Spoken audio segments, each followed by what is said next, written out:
본성을 거슬러는 것이야말로 신분 상승의 시작이며 성공한 사람들이 말하기 싫어하는 비밀입니다. 나는 99%의 사람들을 순식간에 침묵하게 만드는 진실 하나를 발견했습니다.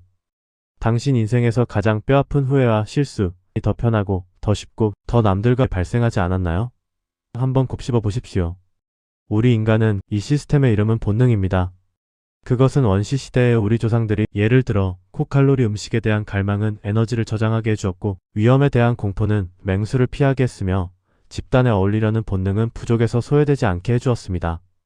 하지만 물질이 극도로 풍요롭고 정신적 경쟁이 극심한 오늘날 이 오래된 시스템은 오히려 우리가 앞으로 나아가는데 가장 큰 장애물이 되곤 합니다. 당신의 본능은 안락함을 갈구하고 고통을 피하며 즉각적인 만족을 찾습니다. 반면 이 시대의 모든 고급 보상들은 그것이 부이든 지혜든 깊은 관계든 모두 지연된 만족, 고통 직면, 장기주의 위에 세워져 있습니다. 여기서 충돌이 발생합니다. 당신이 신분을 상승시키고 싶다는 것은 소수만이 가진 것을 원한다는 뜻인데 당신이 따르는 코드는 대다수의 사람이 따르는 편안한 코드라면 그것이 가능하겠습니까? 그러므로 신분 상승의 본질은 새로운 기술을 배우거나 새로운 기회를 잡는 것이 아니라 내면의 혁명이자 자기 본능과의 전쟁입니다. 당신은 초월적인 보상을 얻기 위해 반드시 본능을 거스르는 것을 배워야 합니다. 오늘 이 영상에서는 계층 이동을 실현한 사람들이 죽어도 말해주지 않는 기저의 논리, 즉 어떻게 반인성을 통해 인생의 역전승을 거둘 수 있는지 이야기해보겠습니다. 반인성이라는 말이 듣기에 거북하고 극단적으로 느껴질 수 있다는 걸 압니다. 하지만 조금만 인내심을 가져보십시오. 저는 당신에게 감정 없는 기계가 되라고 부추기는 것이 아닙니다. 오히려 그 반대로 타고난 관념들에 휘둘리지 않고 당신 인생의 주도권을 되찾으라는 것입니다. 더 중요한 것은 제가 당신에게 어떻게 단계적이고 전략적으로 이러한 본능을 배반하고 그것들을 위로 올라가기 위한 사다리로 전환할 수 있는지 알려드린다는 점입니다. 아주 간단하지만 극도로 효과적인 방법입니다. 오늘 듣는 모든 인지를 당신의 근육 기억으로 만들어 다음 유혹이나 어려워 기분 좋은 선택이 아닌 옳은 선택을 하게 도와줄 것입니다. 어떻게 본능을 거스를까요? 저는 이를 6대 법칙으로 나눕니다.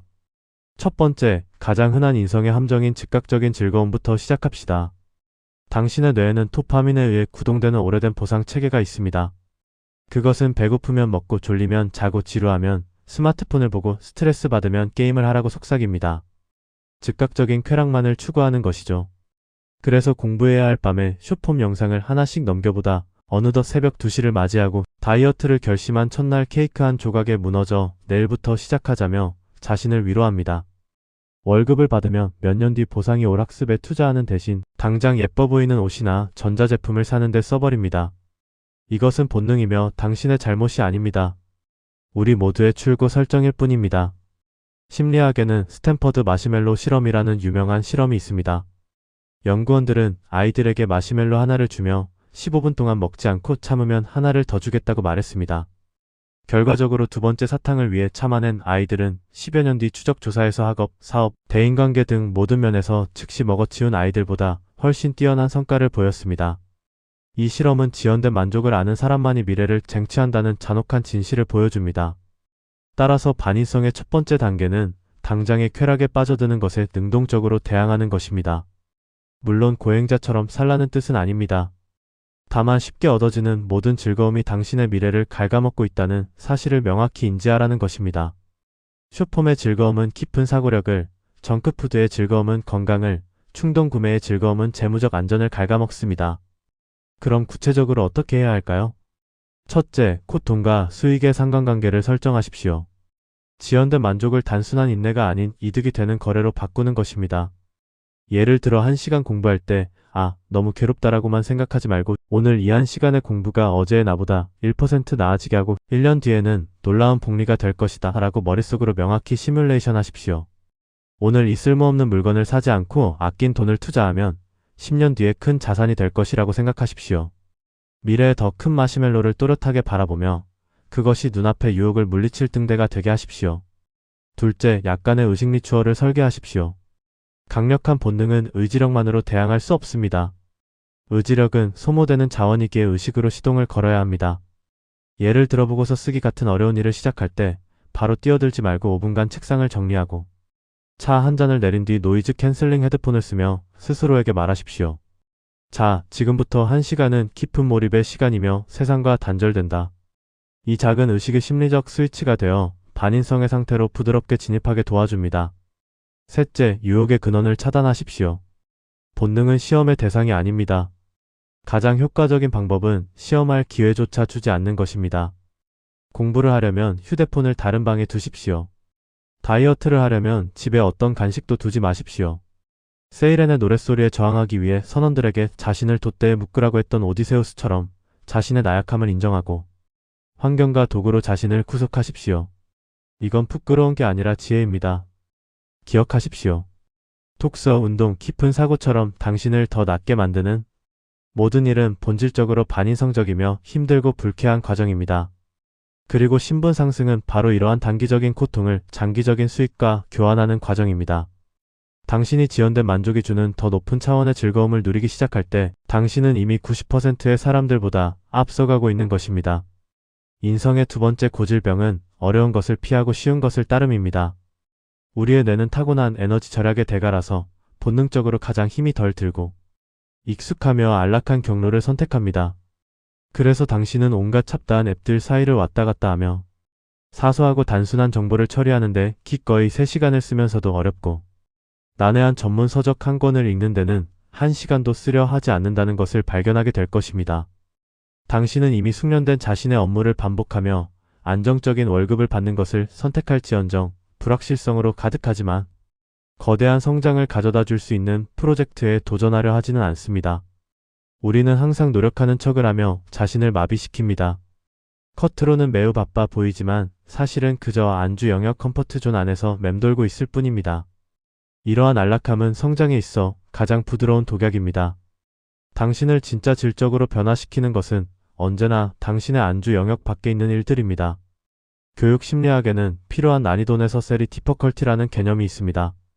학습과 성장은 편안할수록 좋은 것이 아니라 적절한 난이도와 장애물이 있어야만 비로소 지식과 기술이 당신의 몸에 새겨진다는 뜻입니다. 웨이트 트레이닝과 마찬가지로 당신은 반드시 조금 버겁다고 느껴지는 무게를 들어 올려야만 근육이 찢어지고 그 후 초과 회복을 통해 더 강해집니다. 만약 매일 가볍게 산책만 한다면 당신의 몸에는 아무런 변화도 일어나지 않을 것입니다. 반인성의 두 번째 단계는 바로 주도적이고 의도적으로 이러한 필요한 난이도를 찾아 도전하는 것입니다. 영화 위플래시에서 젊은 드럼 연주자 앤드류는 악마 같은 스승 플래처에 의해 거의 학대에 가까운 방식으로 몰아붙여집니다. 플래처는 그가 속도의 한계를 돌파하도록 강요했고 양손에 피가 낭자할 때까지 채찍질했습니다. 이러한 방식은 물론 극단적이지만 그 이면에 있는 반인성의 논리는 타당합니다. 미치지 않으면 도달할 수 없고 스스로를 더 이상은 안 되겠다 싶은 임계점까지 몰아붙이지 않는다면 당신은 자신의 잠재력이 얼마나 큰지 영원히 알 수 없습니다. 우리 같은 보통 사람들이 그렇게까지 처절할 필요는 없겠지만 그 원리만큼은 공통적으로 적용됩니다. 그렇다면 우리는 이를 어떻게 응용해야 할까요? 첫째, 당신의 경계 능력을 정의하십시오. 현재의 업무와 생활을 살펴보고 할 줄은 알지만 아주 정통하지는 않은 능력을 찾아내세요. 이 경계지대가 바로 당신의 최적의 훈련장입니다. 예를 들어 당신이 카피라이터라면 짧은 글은 잘 쓰지만 긴 글의 논리가 부족할 수 있습니다. 그렇다면 당신의 필요한 난이도는 3,000자가 넘는 심층적인 글을 쓰는 연습을 하는 것입니다. 당신이 프로그래머라면 업무용 코드는 능숙하게 쓰지만 기저 알고리즘에 대한 이해가 깊지 않을 수 있습니다. 그렇다면 당신의 필요한 난이도는 매일 리트코드 LETCOD의 어려운 문제를 하나씩 푸는 것입니다. 둘째, 도전을 게임화하십시오. 어려움 앞에서 인성은 위축되지만 게임 앞에서 인성은 흥분합니다. 당신은 지루한 도전을 몬스터를 잡고 레벨업을 하는 게임으로 설계하는 법을 배워야 합니다.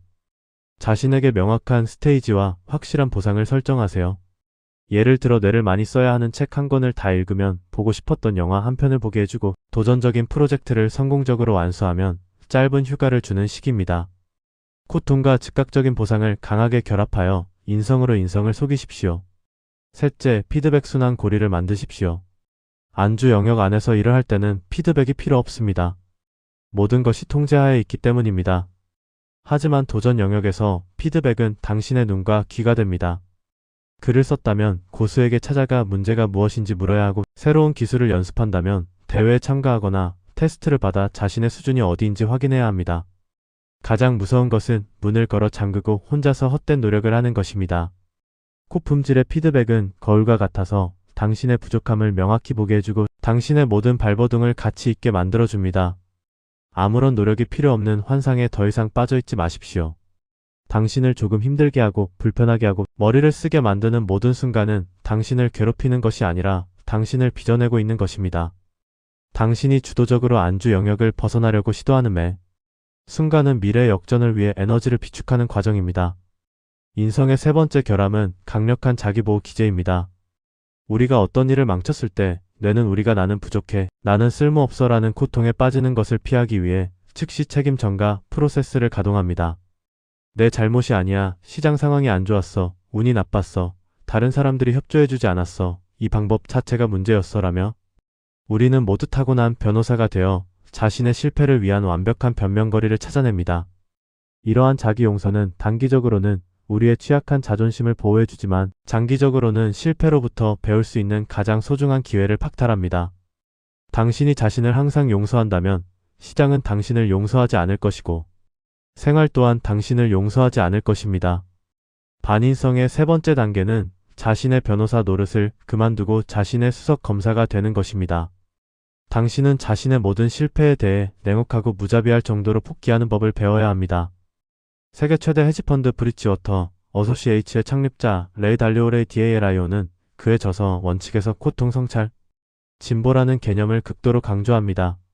그는 고통이 신호라고 생각합니다. 무언가 잘못되었으니 멈춰서 성찰해야 한다고 알려주는 신호 말이죠.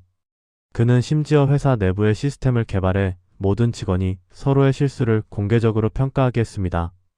이는 실수를 숨기고 실패를 미화하려는 인성에 대항하기 위함입니다. 이 과정은 극도로 반인성적입니다. 자신의 어리석음, 근시안적 태도, 게으름, 그리고 무지를 직면해야 하기 때문입니다. 하지만 이렇게 해야만 문제의 진정한 뿌리를 찾을 수 있고 다음번에 같은 구덩이에 빠지지 않을 수 있습니다. 어떻게 고품질의 무자비한 복귀를 할 수 있을까요? 첫째, 사실 중립 원칙입니다. 복귀를 시작할 때 절대로 감정적인 색채나 주관적인 판단이 섞인 단어를 사용하지 마십시오. 내가 멍청하게 그 기회를 놓쳤다라고 말하지 말고 몇 월 며칠에 시장에 어라는 신호가 나타났고 나는 당시 B라는 조작을 선택했으며 C라는 조작을 선택하지 않아 최종적으로 D라는 결과가 초래되었다라고 말하십시오. 자신을 분리해내어 마치 심판이 데이터를 기록하듯 객관적 사실만을 서술하세요.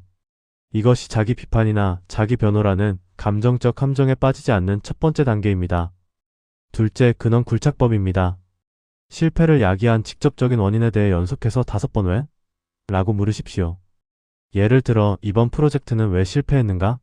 납기일이 지연되었기 때문이다. 1차 왜? 왜 지연되었는가? 핵심 모듈 개발이 막혔기 때문이다. 2차 왜? 왜 그 모듈이 막혔는가? 담당 동료의 경험이 부족했기 때문이다. 3차 왜? 왜 경험이 부족한 동료에게 그렇게 중요한 모듈을 맡겼는가? 당시에는 그 업무가 어렵지 않다고 생각해서 기회를 주고 싶었기 때문이다. 4차 왜? 왜 나는 그 업무가 어렵지 않다는 오판을 내렸는가? 프로젝트 시작 전 기술적 난점에 대해 충분한 평가와 조사를 하지 않았기 때문이다. 5차 왜? 보십시오. 5번째 질문에 이르러서야 문제의 근원이 동료의 무능함에서 나 자신의 의사결정 실수로 바뀝니다. 이것이 진짜 유효한 복귀입니다. 셋째, 오류일지를 작성하십시오. 좋은 기억력보다 서투른 기록이 낫습니다. 복귀를 통해 얻은 당신만의 진짜 교훈을 기록해두세요. 이 오류일지는 당신의 수치스러운 기록이 아니라 가장 소중한 개인 자산입니다. 다음번에 중대한 결정을 내리기 전에 당신의 오류일지를 들춰보며 비슷한 상황은 없는지 참고할 만한 교훈은 없는지 확인하십시오. 이는 당신의 의사결정치를 획기적으로 높여줄 것입니다. 한 사람의 성장 속도는 그가 얼마나 똑똑한가에 달려있는 것이 아니라 그가 실수로부터 얼마나 빨리 배우는가에 달려 있습니다. 자신에 대한 이계와 관용을 멈추십시오. 모든 실패는 인지 업그레이드를 위한 유료 강의이며 그 수강료는 바로 고통을 직면하는 당신의 용기입니다. 자신에게 과감히 모질게 대할 수 있는 사람만이 현실 세계에서 여유롭게 살아남을 수 있습니다. 반인성 네 번째 법칙 마이너스 집단 정체성에서 벗어나기. 인성은 군집 동물의 본능입니다.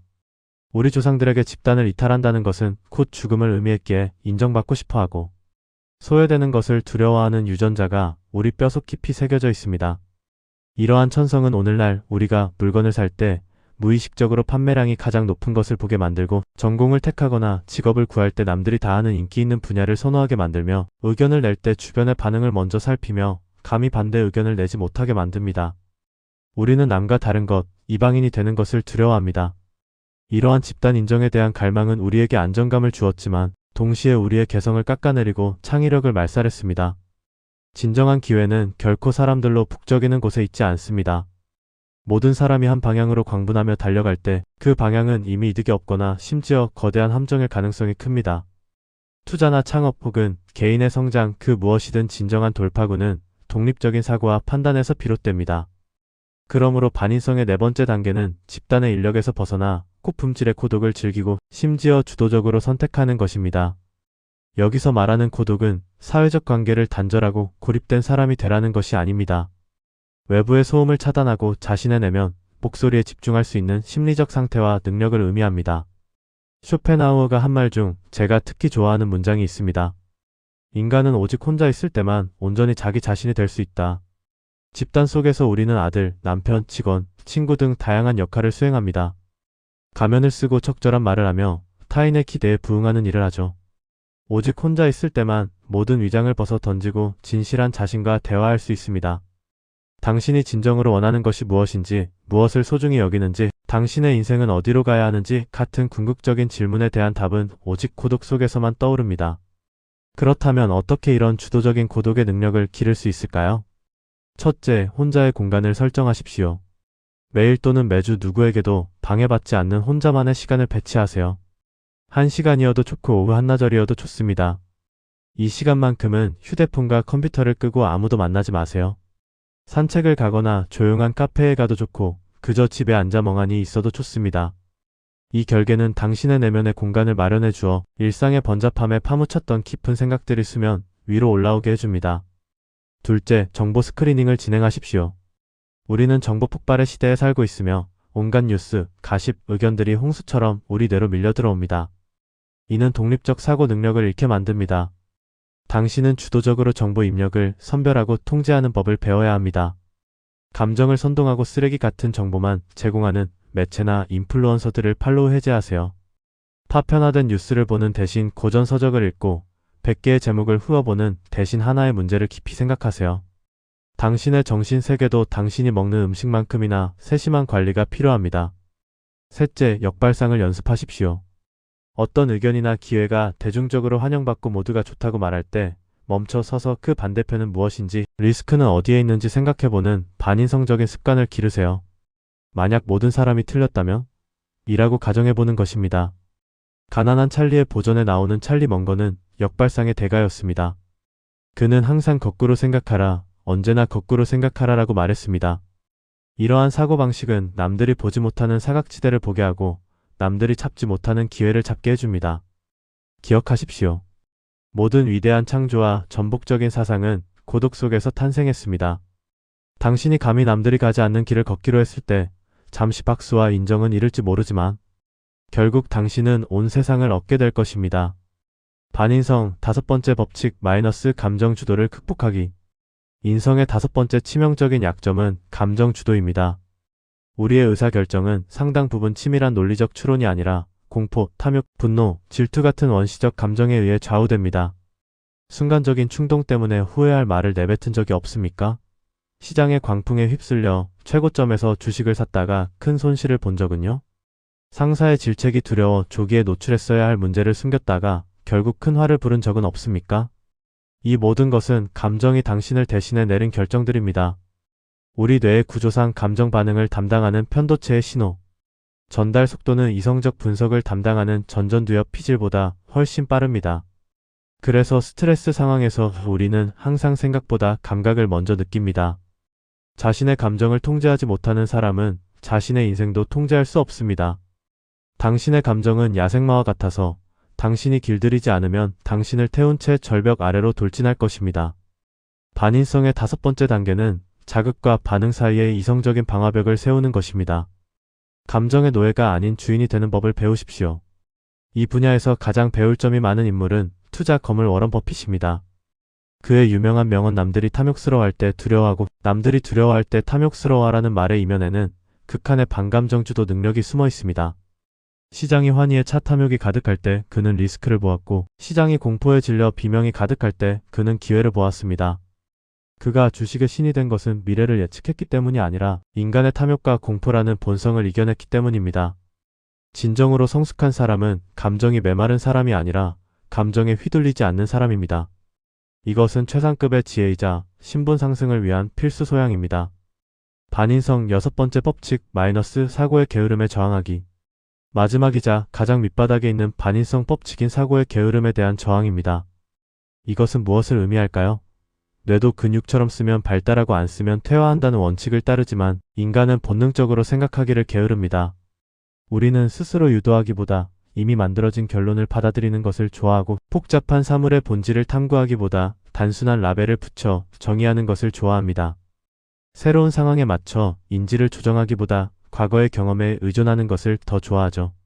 이런 사고의 게으름은 일상생활에서는 별일 아닌 것 같지만 당신이 위로 치고 올라갈 가능성을 근본적으로 차단합니다. 이 시대의 사람과 사람 사이의 근본적인 차이는 정보의 차이가 아니라 사고 깊이의 차이입니다. 똑같은 정보를 주어도 어떤 이는 표면만 보지만 어떤 이는 추세를 봅니다.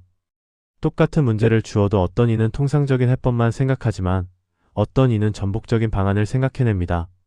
이러한 차이는 바로 심층적 사고 디프 싱킹을 할 의지가 있느냐에서 나옵니다.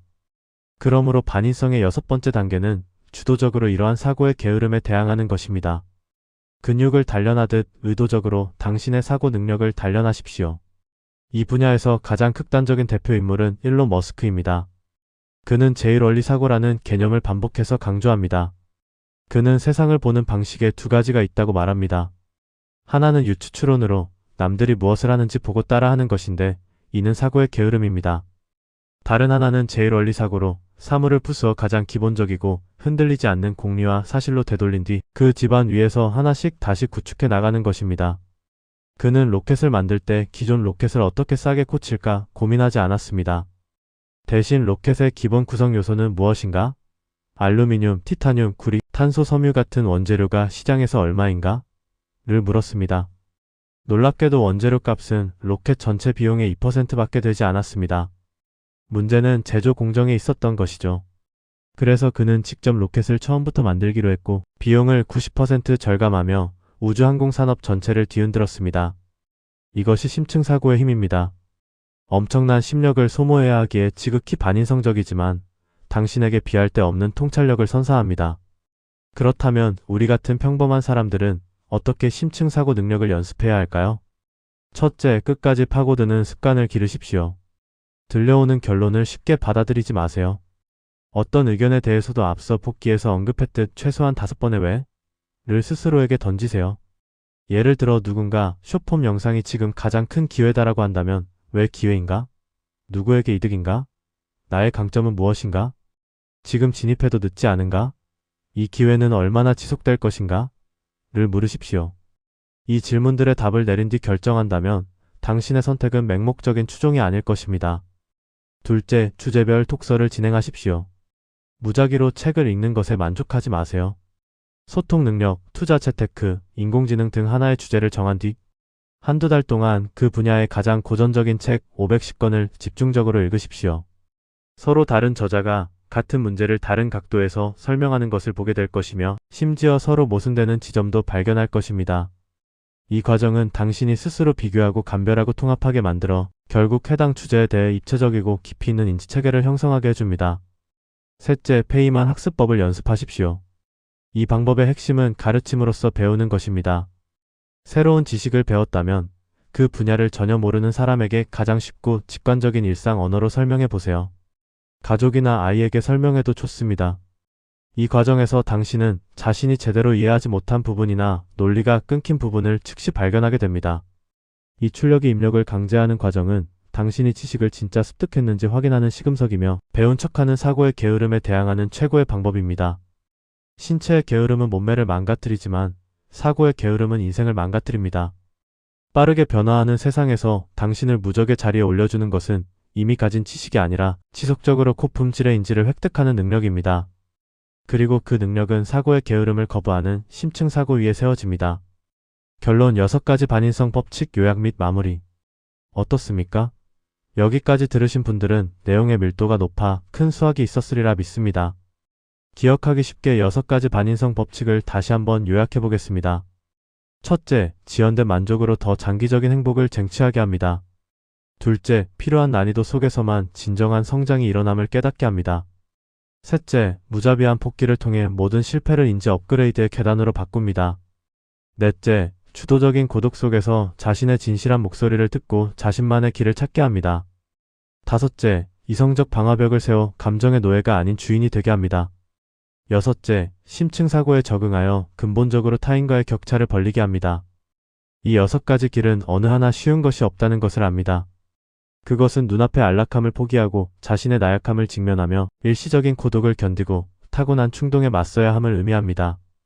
이 과정은 투쟁과 고통으로 가득 차 있습니다. 하지만 제가 말씀드리고 싶은 것은 소위 신분 상승이나 역전이라는 것은 결코 가볍고 즐거운 일이 아니라는 점입니다. 그것은 본질적으로 자신과의 전쟁입니다. 당신의 과거가 평범했던 것은 당신이 노력하지 않아서가 아니라 당신의 노력이 모두 인성을 따르는 궤도 위에서만 쓰였기 때문입니다. 전술적인 근면함으로 전략적인 게으름을 은폐하고 있었던 것이죠. 하지만 오늘 당신은 진정한 변화가 내면으로부터 시작된다는 것을 깨달았습니다. 이 6가지 법칙은 당신의 인성을 증오하라는 것이 아닙니다. 이를 이해하고 초월하라는 것입니다. 훌륭한 기수가 야생마를 죽이는 것이 아니라 말의 야생성을 이해하고 뛰어난 기술과 강력한 의지로 그 말을 부려 자신의 힘으로 삼는 것과 같습니다. 우리는 인간으로 태어나 인성이라는 오래된 운영체제를 부여받았지만 동시에 자유의지라는 더 높은 차원의 권한도 부여받았습니다. 당신은 이 낡은 시스템이 자동으로 돌아가게 두어 평범함과 후회의 길로 갈 것인지 아니면 자유의지를 사용해 의도적이고 용감하게 인생의 시나리오를 재설정할 것인지 선택할 수 있습니다. 심리학자 스캇 팩이 아직도 가야 할 길 서두에 쓴 지혜로운 문장을 당신과 저 자신에게 선물하며 마칩니다. 인생은 고해다. 이것은 위대한 진리이며 세계에서 가장 위대한 진리 중 하나다. 이 문장이 위대한 이유는 우리가 이를 온전히 받아들이는 순간 인생의 초월이 시작되기 때문입니다. 신분 상승의 길은 본래 거슬러 올라가는 것이며 본래 반인성적인 것입니다. 당신이 진정으로 이 점을 이해하고 수용했다면 축하합니다. 당신의 역전은 이미 시작되었습니다. 끝까지 시청해주셔서 감사합니다.